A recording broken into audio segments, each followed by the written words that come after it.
26 of Neetcode 150 car fleet. So in this problem, we're going to need two array of integer. The first one is going to represent the position of a car, and the second one is going to represent the speed of the car. So the two arrays are going to be the same length, and we're also going to be given a target n, which is basically the length of the road. So for example, here we can see that we have an array of length 2 for both the speed and the position. That basically means that we have two cars and a road has a length of 10, whatever 10 is, so 10 units. And the first car starts at units 1, and the second car starts at unit 4. And know that the first car has a speed of 3, and the second car has a speed of 2. Okay? And basically, um, in this problem, we can read it together. So a car cannot pass another car ahead of it. It can only catch up to another car and then drive at the same speed as the car ahead of it. A car fleet is a non-empty set of cars driving at the same position and the same speed. A single car is also considered a car fleet. If a car catches up to a car fleet at the moment the fleet reaches the destination, then the car is considered to be part of the fleet. Okay, so let's go ahead and look at this visually. So let's say that this is the start of the road, and here we have the finish line, and we have 5 cars. Okay, we have a green car, we have a red car, we have a purple car, and we have a blue car as well as a yellow car. And here is a legend just to help you keep track of the speed of each car. So we can see that the yellow car is almost at the finish line. Um, the green car is starting at the beginning. So let's go ahead and move each cars.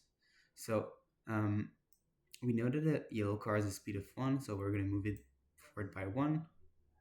We know that the blue car also has a speed of 1, so we're going to move it by 1. But then the purple car has a speed of 2, so we're going to move it by 2 k's. And now you can realize that the purple car is now he catched up the blue car. And remember in the instructions, if a car catches the car in front of him, it cannot go, it cannot pass it. It has to stay with it, and it becomes a fleet. And the fleet is gonna go at the speed of the car that was the first. So the blue was before the purple. So now the purple and the blue will be a fleet moving at the speed of the blue. So 1. Okay. Let's go ahead and move the red car by 1. All right. And now we can see that the green car has a speed of 3. So 1, 2, but at 2, we reached the red car. So now this becomes a fleet as well.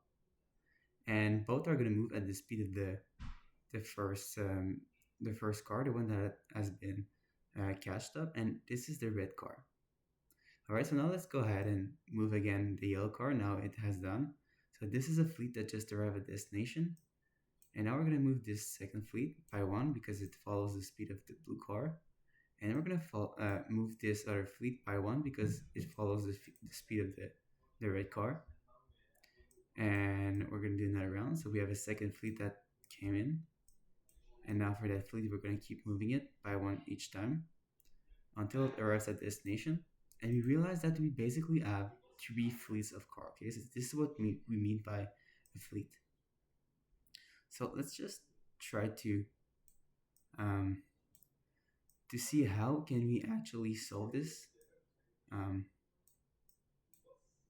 Okay, so I think they were just like this. Great.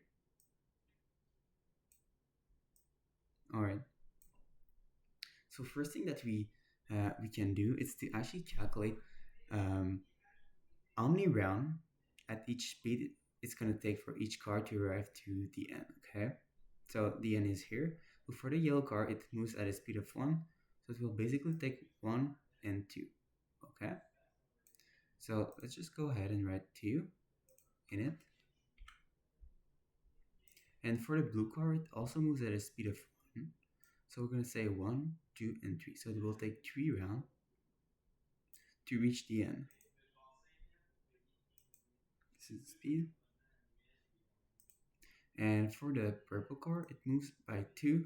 So if this is 1 round, and this is 2 rounds. So it basically takes 2 rounds to reach the end.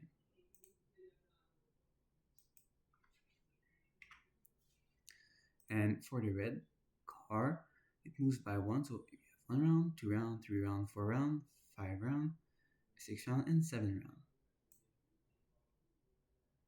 Okay, so we're gonna add a 7. And the green car moves by 3. So this is 1 round. This is 2 round. This is 3 round. So it takes 3 round to go to the end. So now it's a little bit easier to visualize what's happening, okay?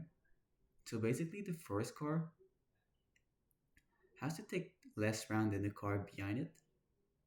Otherwise it will become a fleet. So see, the purple car just needs 2 round to finish the race. But the car in front of him needs 3. But the purple car cannot take more it cannot take more round than, or the purple car can take less round than the car in front of him. So um, if we imagine this as a stack and we add the 3 in the stack, if basically 3 is at the top and now we're about to add 2, well, we're going to realize that that basically the value 2 is going to have to become a float with the value at the top of the stack. Same thing here. We have 7, we have 3. So 3 is eventually going to reach 7, and they will become a fleet. Okay. So let's go ahead and try to code this.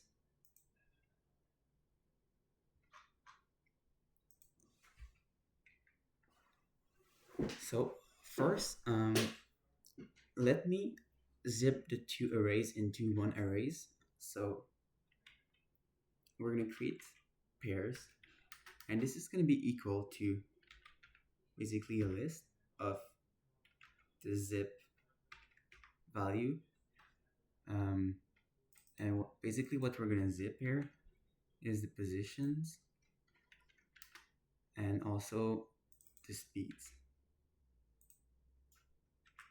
If you're not familiar with this way of writing Python code, you can just take a look at this here. So you can see that pairs is being sorted here. So we have created basically one list with so this is the first value of position, this is the second value of position, and basically the position are combined with their speed, and we are also going to sort them in reverse order. Right, so we're going to say where is it, sort. There you go.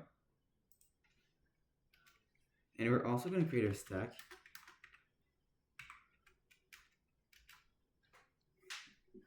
And now basically the logic here is that we're going to add our so now that our list is sorted in decreasing order, it will look like this.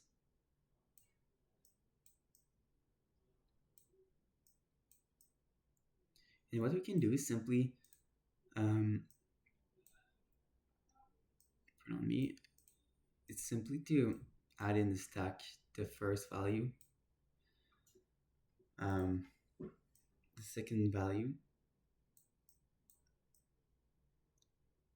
and you want to check if basically the value that is under the first stack here. So if the yellow case happen to take a time of 4, we will simply pop out this value Um, but in a case, the yellow only takes two units to finish his right, so it is not going to be a problem here. So after this, we're going to add 2. But now the thing is that actually 2 takes less time than the value under it. So we are going to pop this out. And we're going to continue with our 7 or red car, which takes 7, which is more than the blue car under it. So it is fine. But now when we add the green car, we can see that it is less than the red car. So it will eventually catch the red car and become a fleet with it. So we can pop it out. And now we can return the length of the stack, which is 3. And if you remember, this is exactly the number of float that we are going to have at the end. All right, so this is the logic that we're gonna have. So we will want to retrieve the position and the speed in each pair. So for position and speed in pairs. Okay. First of all, we have to actually add to the stack the we want to add the time it takes. So we're gonna say stack the pen, and basically the time it takes. So for example, if we have a road of 10 units and we start at position 4 and we have a speed of 2, right? How many times, like how long is it gonna take us to reach the end? It's gonna take us 3 rounds, right? And we do this basically by taking our target and removing the initial position. So we actually see so we get to see the length that is ahead of us, and this line is going to be divided by the speed. So this is going to give us the number of rounds that we need to in order to reach the final line. And after this is where we want to check if the length of the stack is greater than 2, and if it is greater than 2 or equal to 2, we want to check if the length at the top is smaller or greater than the length under it. So we're going to do this like that. So if length of stack is greater or equal than 2, and also stack -1. So if this value is less or equal to, so it takes the same time, or they will arrive at the same time at the finish line, right? So if this statement is true, we are going to pop one value from the stack, and at the end we can simply return the length of the stack, just like this. Okay, so if everything worked fine, this problem should work. Takes a bit of time, but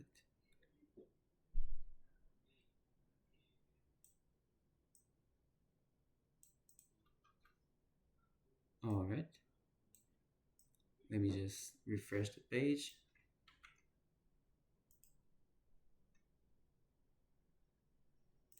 Okay.